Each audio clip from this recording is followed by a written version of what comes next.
이번 주 한미 정상회담이 예정돼 있는데요. 외교안보 상황 좀 짚어보겠습니다. 현근택 부원장님. 네. 한미 정상회담 앞두고 이제 주변국들의 반응이 심상치가 않은데요. 친강 중국 외교부장이 최근 윤 대통령의 외신 인터뷰를 놓고 대만 문제로 불장난하면 다 죽을 것이다. 상당히 강경한 메시지입니다. 그렇죠. 심한 말이죠. 그러니까 네. 대통령한테 할 수 없는 말입니다. 당연히 네. 이 부분에 대해서는 비판하는 게 맞고요. 근데 그 원인이 무엇이냐가 중요한 것이죠. 그러니까 중국 입장에서 대만 문제는 국내 문제다. 자기 영토 문제다라는 거거든요. 우리 기억하시겠지만 우리가 중국과 수교하면서 대만하고는 수교를 끊었습니다. 어찌 보면 하나의 중국 원칙을 지키기 위한 거였거든요. 그거를 지지해야만이 본인들이 수교한다 그랬기 때문에. 근데 지금 그 윤석열 대통령이 한 말을 보면 힘에 의한 현상 변경에 절대 반대한다. 어찌 보면 미국의 가장 듣기 좋은 말을 해준 건데 우리가 그동안 가져왔던 원칙이 있습니다. 그냥 안정과 평화를 원한다. 그게 사실은 문재인 대통령도 그랬고 윤석열 대통령도 지난번에 한미 간의 합의문에는 그런 식으로 발표를 했었거든요. 근데 이번에 완전히 이제 바뀌어서 힘에 의한 현상 변경에 절대 반대한다. 당연히 중국이 반발할 수밖에 없는 상황이죠. 네. 그러니까 그 원인 제공을 왜 했느냐. 그리고 어찌 보면 우리가 지금 대중 무역 적자가 계속 6개월째 나고 있거든요. 사실은 우리가 중국에서 돈을 버는 구조였는데 그게 완전히 틀어지고 있는데 중국이 아시다시피 사회주의 공산주의 국가입니다. 기본적으로 공산당의 어떤 힘이 굉장히 강하고 기업을 하는 사람들도 다 그걸 따라가는 상황이거든요. 근데 이렇게 외교부 차원에서 정부 차원에서 공식적으로 한국에 문제 제기를 한다 그러면 제가 보기에는 지금보다 경제 상황이 더 나빠질 수 있다. 무역 적자도 더 늘어날 수 있다. 이런 부분을 우려하고 걱정하는 것입니다. 김종혁 전 비대위원님. 예. 그 여당은 민주당이 중국과 원팀이냐 이런 비판을 했습니다. 아니 그 대통령이 그런 발언이 과연 적절하냐 여부는 뭐 논란을 할 수가 있다고 생각합니다. 하지만 중국 외교부에서 한 발언을 할 수가 없는 얘기를 한 거잖아요. 네. 굉장히 무례한 발언이죠. 굉장히 무례한 발언이죠. 불장난하면 다 죽을 것이라니 이런 얘기를 어떻게 할 수가 있습니까? 근데 과거에 그 민주당 정부에서 북한이 무슨 우리나라 대통령에 대해서 삶은 소대가리가 무슨 앙천 광소를 한다느니 특등 머저리라느니 이런 얘기들을 쏟아 부었을 때 입도 뻥끗하지 않았습니다. 그래서 많이 비판을 했는데 대통령의 발언과 관계없이 지금 저런 식의 어떤 인격적인 모독을 주는 그 국가 원수에 대해서 발언을 하는 것은 우리로서는 당연히 항의를 해야 된다고 생각합니다. 네. 언행에 대해서 예의를 갖춰달라고 우리 외교부에서 얘기하는 것들은 그건 당연한 반응이라고 생각을 하고요. 네. 입장을 바꿔놓고 만약에 일본이 우리나라 대통령에 대해서 뭐 이 대통령이 그 윤석열 대통령이 됐든 문재인 대통령이 됐든 저와 비슷한 얘기를 한다면 우리 국민은 가만히 있겠습니까? 네. 우리 국민이 예를 들어서 일본의 뭐 수상이 됐든 누구한테 그런 얘기를 하면 또 일본은 가만히 있겠습니까?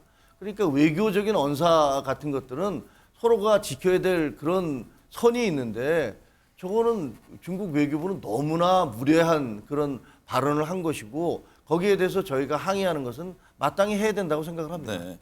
러시아 반응도 나왔는데 현 부원장님.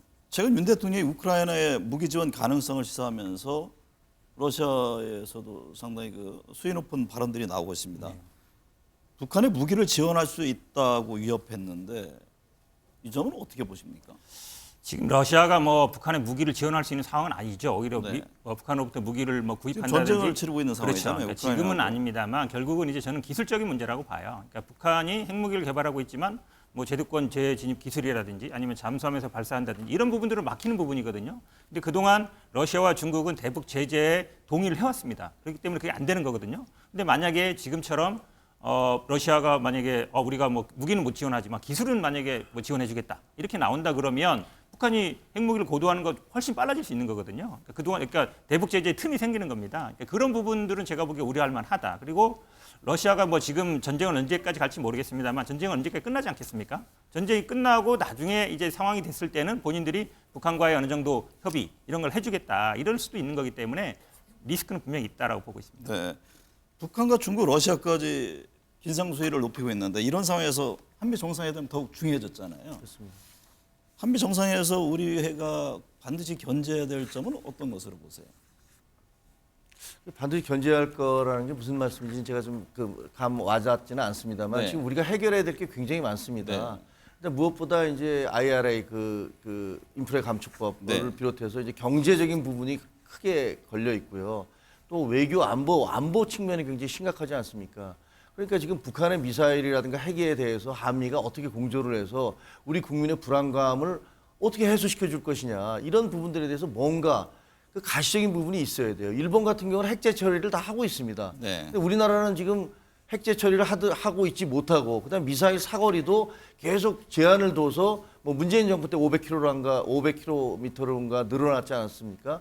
그다음에 뭐 핵잠수함 논란도 있고 해서 적어도 우리 국민들의 안보 불안감이라든가 공포 이런 것들을 미국이 어떻게 예를 들면 한미 공조를 어떻게 하겠다라는 식의 그런 구체적인 부분들이 있어야 될 것 같고요. 그러면 경제가 물론 전 세계가 경제 위기 상황이긴 합니다만 미국이 금리를 계속 올림으로 해서 우리는 지금 몸살을 앓고 있는 거거든요. 네. 그러면 그런 부분들에 대해서는 과연 우리는 어떤 대응을 해야 될 것이고 한미 간에 어떤 협조 관계를 이루어야 될 것인가, 반도체 문제는 또 어떻게 해야 될 것인가, 이런 여러 가지 굉장히 중요한 경제 안보 이슈가 지금 걸려 있습니다. 네.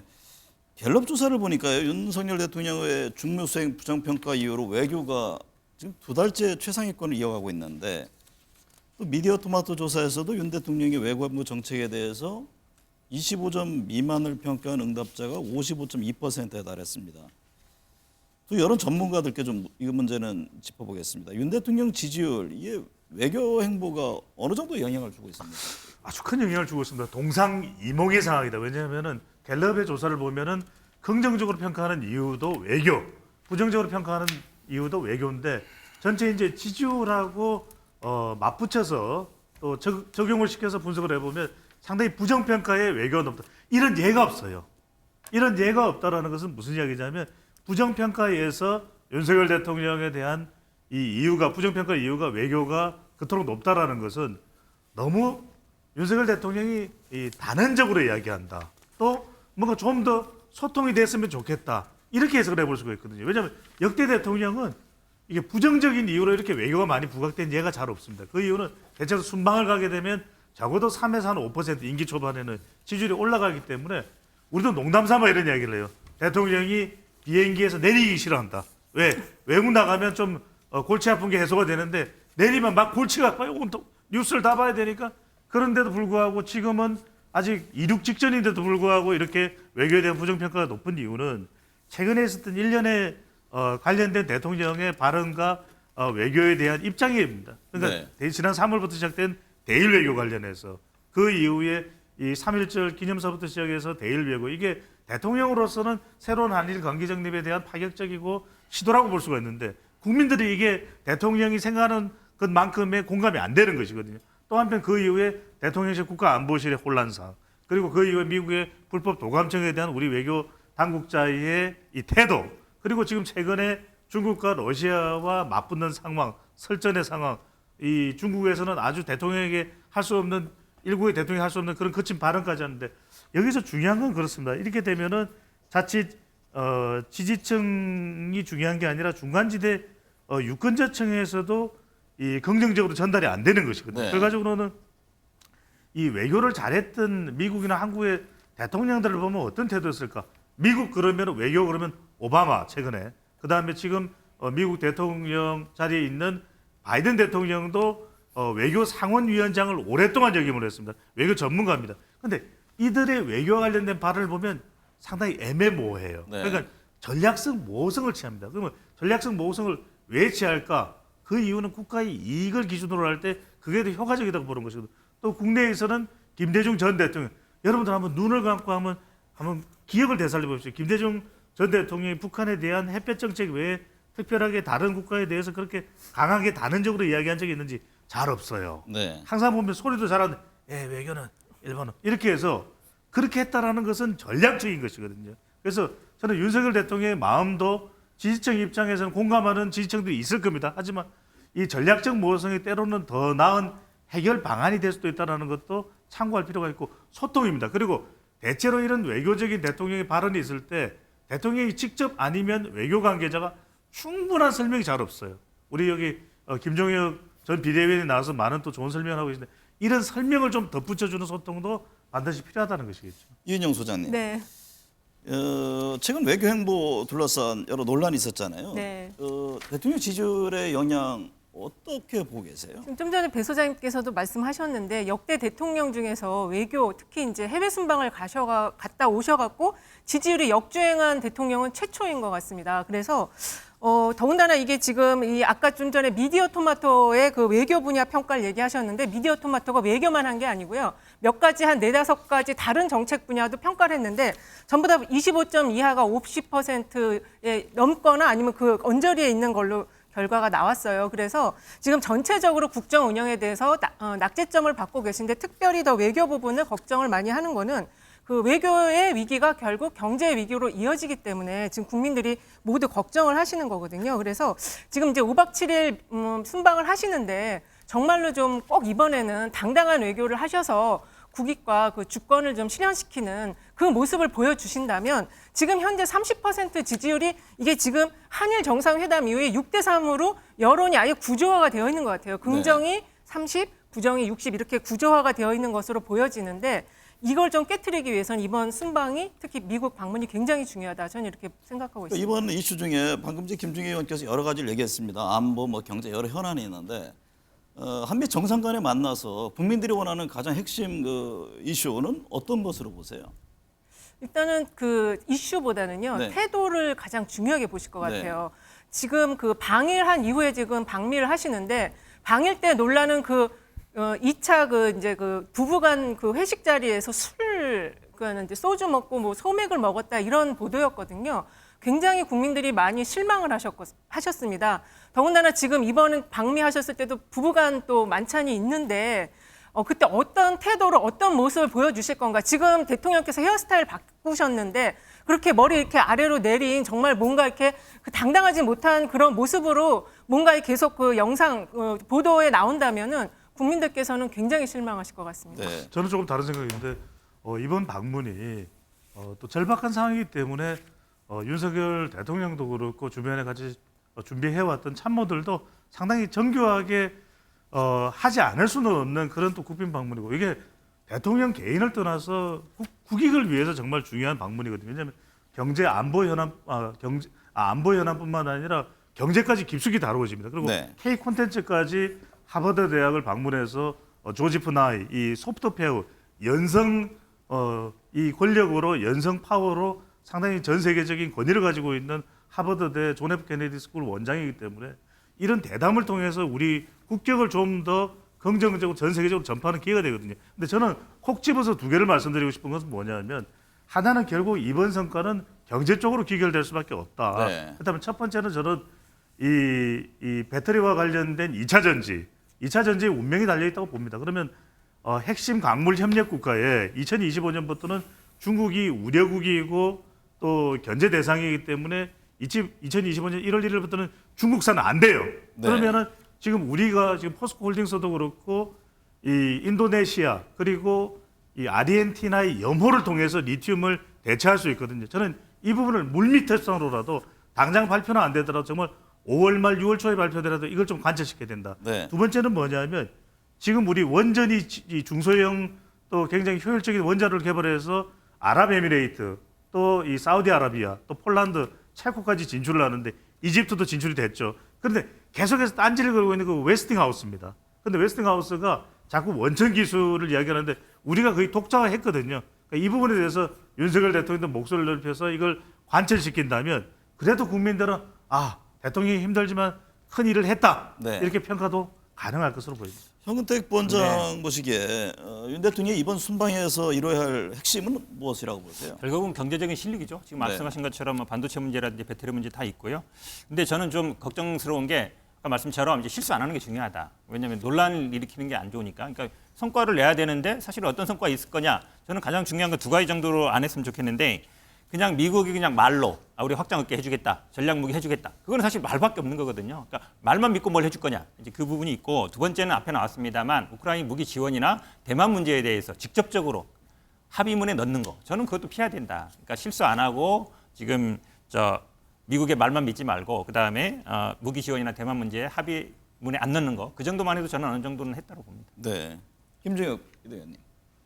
저는 대통령에 대해서 이제 긍정적인 평가나 부정적인 평가가 모두 이제 외교 부분에서 얘기되고 있는 것은 뭐 그럴 수 있다라고 생각을 해요. 왜냐하면 이게 한일 간의 관계가 걸려 있지 않습니까? 네. 대한민국에서 한일 관계를 개선하겠다고 해서 그 지지도를 제대로 받은 대통령이 없습니다. 박정희 대통령이 과거에 이제 한일 관계 65년도에 한일 국교 정상화할 때 얼마나 거센 그 저항을 받았고 매국노 소리를 들었습니까? 그것도 김대중 대통령도 그 취임하자마자 일본에 가서 연설을 하신 다음에 돌아와서 일본 문화를 개방하겠다라고 얘기했을 때 거센 비난을 받았어요. 대한민국에 있어서는 일본과의 관계를 개선할 때는 항상 그런 문제점 비난을 받기 마련인데요. 예를 들면 한일 관계 개선, 이번 문제가 된 게 뭡니까? 일본에 갔는데 한일 관계를 개선하겠다고 하니까 거기에 대한 굉장한 반발이 많이 제기되고 있는 거예요. 그러면 저는 역설적으로 아니 문재인 대통령처럼 5년 내내 반일 무슨 물품 일본 제품 거부 운동을 벌이고 그다음에 토착 왜구라는 이런 식으로 갈라치기를 한 다음에 5년 내내 한일 관계를 하나도 개선하지 않고 그대로 놔두고 다른 정권에게 다음 정권에게 떠넘기는 게 옳은 것인지에 대해서 저는 그건 의문이 있고요. 모든 개혁이라는 것은 프랑스의 마크롱 대통령 연금 개혁 반드시 해야 되는데 연금 개혁 하다 말고 지금 얼마나 많이 거센 저항과 지지율 하락을 보고 있습니까?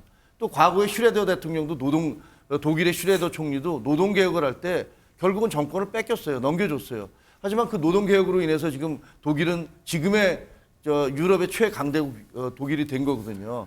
그래서 저는 이런 너무 어떤 그 외교적인 부분을 감정적인 부분으로 접근해서는 문제가 있다. 따라서 무슨 대통령의 머리 스타일이 예를 들면 좀 밑으로 내려왔다고 그래서 그것이 당당하지 않은 거라고는 저는 생각하지 않아요. 네. 그리고 태도 부분에 대해서도 뭐 내용보다 태도가 중요하다? 물론 그렇죠. 형식이 내용을 규정하는 경우도 있으니까 그렇긴 합니다만 그거보다는 실질적으로 우리의 국익이 어디에 달려 있는가.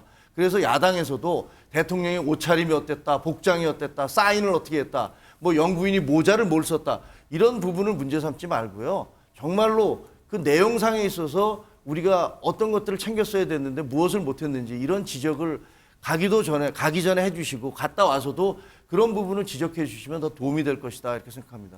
내용 간단히만 네네. 얘기하면요.